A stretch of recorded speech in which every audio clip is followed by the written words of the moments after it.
Hello, this is Everything Entertainment, and this is my Invincible Season 4, Episode 5 summary and thoughts. And honestly, the Season 4 have been giving out great episodes, except for the last episode, which was a filler arc. This season so far have been giving out banger after banger with only one critical miss, and this is no different. I'm going to start it off by talking about Jet Tech Jacket and how this is basically Penny Parker of the Invisible World. Like they gender swapped this person because this person, Zoe, was too similar to Mark, which doesn't make sense because you could just change how Tech Jacket acts in the show. But honestly, I kind of don't care because I only knew Tech Jacket in the comics, and this Tech Jacket is pretty cool.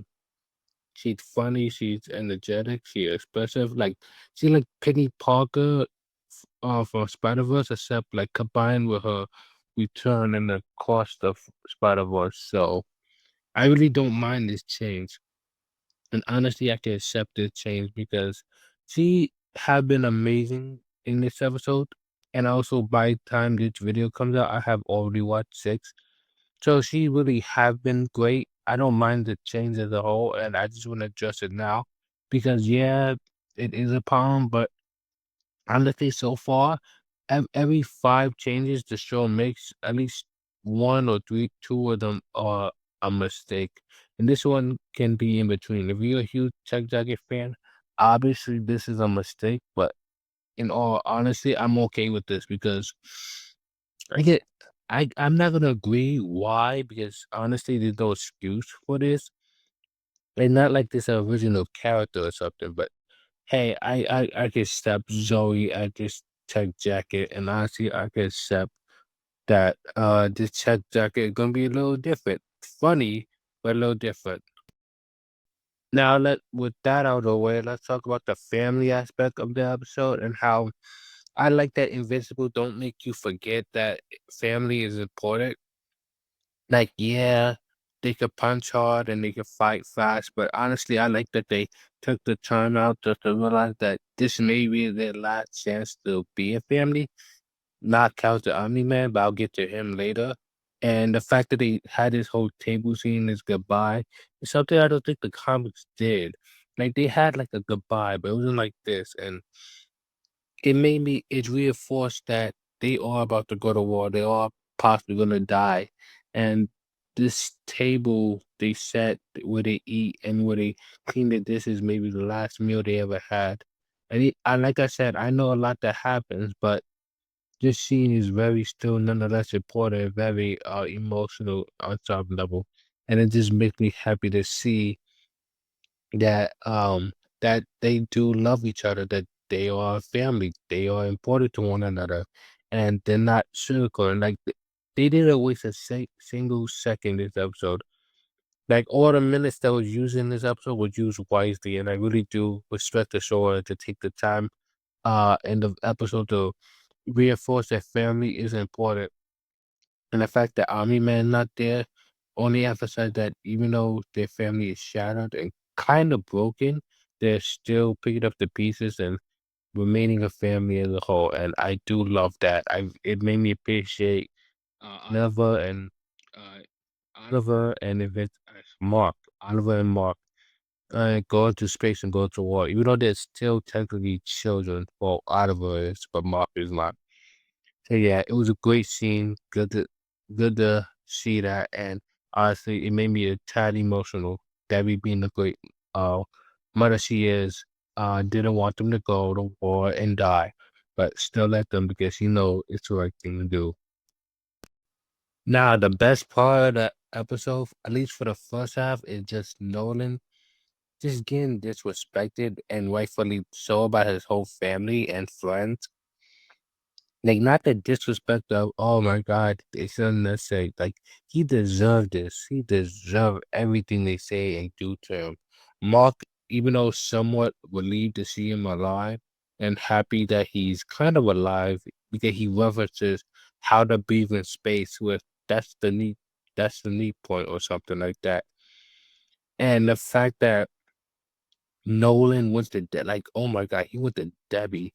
I have the nerve to say so much like, like I think he'll do it on the right track. Like it wasn't like a apology that's well deserved, but he was on the right track, like on target until he said he didn't love and this like he didn't love Oliver's mother, and that that's when I think all of us knew he dropped the ball. Like at that moment, he messed up. He like at that moment, he ruined everything even more. Like there was no way he was gonna fix anything. He could came back and bring anybody from the dead. He could erase their memories. They still knew he did something wrong. But the fact that Dabby called him out on it, and the fact that he, oh my God, that was amazing. Like in that scene, Dabby did not hold anything back. She made sure that Nolan understood what he did. She made sure that Nolan understood that he caused her so much pain, and she made sure that the kids they raised have his DNA. They are his kid. Like that was a borderline. My kids, like oh my God. I almost felt a little bit petty. Actually, I did feel a little bit petty for him, which he said, my sons. Like, oh my God, that was amazing. And have the nerve to punch the strongest man in the world, and then not even let him look at it, just go to show how far Nolan fell from grace in her eyes because the fact that she didn't want you to look at her hand is something minor but special they once had. So yeah, Debbie just giving him the not the reason you suck speech, but the reason why I hate you now speech, the reason why I don't love you anymore speech, or something like that, was just amazing to watch. And the voice acting, like oh my Nolan is from I have the J.K. Simmons voice actor, the Debbie voice actor is on par in this one scene. Except that one line with "Am I still your pet?" I think that line was kind of forced. I think they should have had it repeated multiple times, to make it make sense. But besides that, it was a near perfect crasher on Debbie part, and honestly, I respect it. And the sad part about Nolan Return of he truly has nothing. He doesn't have a wife, he doesn't have kids, and he doesn't have his best friend, Arts. Like, oh my God, the fact that he showed up with beer, thinking they're gonna talk things out, was just stupid on Nolan's part, honestly. Like, he's a complete idiot for that. And I have to give it up to him, like, not Nolan, uh, Arts, for having his composure intact throughout the whole time. Like, seriously, the man took the beer, had a little talk, and they're like, okay, I gotta hit the hay. And Nolan was like, okay, okay. And he was like, I'm sorry, da da da da. Uh-huh. And he hit him with the best line. Nolan was like, hey, if I come back alive, if I don't die in this war, I'll let you make my suit however you like, any way you want. And you know what he said? Nolan, I make suits for heroes. That was the best line. Oh my God, that was simple but effective. Got to give the man credit for that. Like the fact Nolan could probably hear his heartbeat after like his panic attack just go to show you art, art, acting skills, at least composure on some level. Because to say that, like, bro, you know how much you have to love your craft to step the murder and say, no, that's not gonna happen. Like, man really was willing to die on a hill to make sure he knows that Nolan is not a hero no more. He doesn't make suits for villains, and Nolan is a villain. Maybe by some miracles they can be friends again, but honestly, I don't see it. And all I see is the fact that Nolan ruined everything on Earth. He doesn't have anything left. And he just have to live with the fact that he ruined his own life. The fact that he killed thousands, possibly hundreds of thousands. I can't remember. All I can remember is the Chicago incident, which they kind of remind me a lot this season. Like I think prior season was kind of everywhere in New York, in the Himalayas. But anyway, I do love how the first half of the episode is pretty much a small introduction to Zoe, family bonding, but it was mostly Nolan just acknowledging his life will never be the same. Like maybe he can get it back, but you have to come to realize that he screwed up and he may have to live with the knowledge that he lost everything because of his own actions, which you almost feel bad for the guy.